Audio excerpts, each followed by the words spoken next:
প্রার্থী ঘোষণা এখনো আনুষ্ঠানিকভাবে না হলেও পুরাতন মালদার মুছিয়া মহদেবপুর এলাকায় শুরু হয়ে গেল রাজনৈতিক তৎপরতা।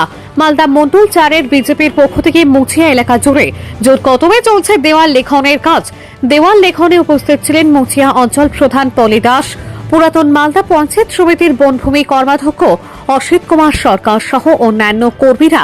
জানা যায়, সকাল থেকে দলীয় কর্মী সমর্থকেরা বিভিন্ন গ্রাম মোড়ের গুরুত্বপূর্ণ দেওয়ালে দলের প্রতীক ও স্লোগান লিখতে ব্যস্ত হয়ে পড়েন। যদিও এখনো প্রার্থী ঘোষণার বিষয়ে দলীয়ভাবে কোনো আনুষ্ঠানিক ঘোষণা করা হয়নি, তবুও আগাম প্রস্তুতি হিসেবে এই দেওয়াল লিখন শুরু হয়েছে বলে মনে করছেন রাজনৈতিক মহলের একাংশের মতে নির্বাচন যতই এগিয়ে আসছে ততই রাজনৈতিক উত্তাপ বাড়ছে।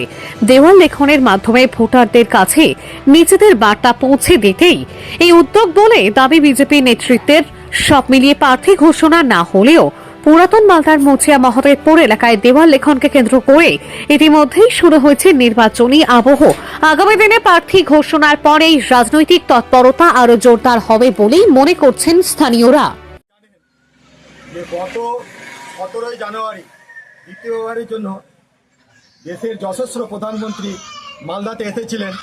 মালদা রেলওয়ে স্টেশন নবরূপে সাজিয়ে তুলেছেন এবং 9টি ট্রেন তিনি এখান থেকে নতুনভাবে উদ্বোধন করেছেন এবং বাইপাসের ধারে তিনি একটি জনসমাবেশ করেছিলেন। যে জনসমাবেশে কাতারে কাতারে লোক সেখানে উপস্থিত হয়েছিল। তাদের সামনে তিনি এই অরাজকতা তৃণমূল সরকারের হাত থেকে বাংলাকে বাঁচানোর জন্য তিনি আমাদের জন্য একটি মূল মন্ত্র দিয়ে গেছেন। প্রত্যেকে তিনি সেদিনকার ঘোষণা করেছিলেন যে আপনারা দেখতে পাচ্ছেন যে পাল্টানো দরকার, চাই বিজেপি সরকার। কারণ বিজেপি সরকার আছে তাই দেশ সুরক্ষিত আছে। যশস্বী প্রধানমন্ত্রী এক একটি রাজ্যে ডবল ইঞ্জিনের সরকার নিয়ে এসে সেই সব রাজ্যগুলোকে ডেভেলপমেন্ট করে তুলেছেন।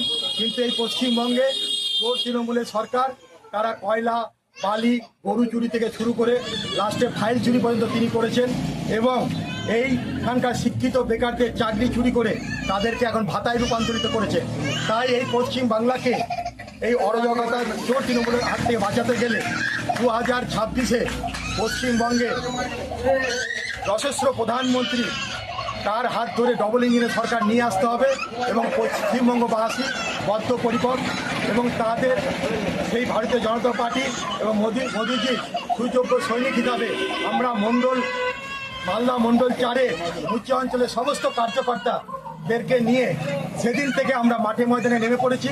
আমাদের সাথে সমগ্র মালদাবাসী তথা পশ্চিমবঙ্গবাসী উপস্থিত আছেন। এবার তারা পদ্ম ফুল চিহ্নে ভোট দিয়ে চোর তৃণমূলকে বাংলা থেকে দূর করবেন এবং বাংলাকে সোনার বাংলায় রূপান্তরিত করবেন মোদীজির নেতৃত্বে।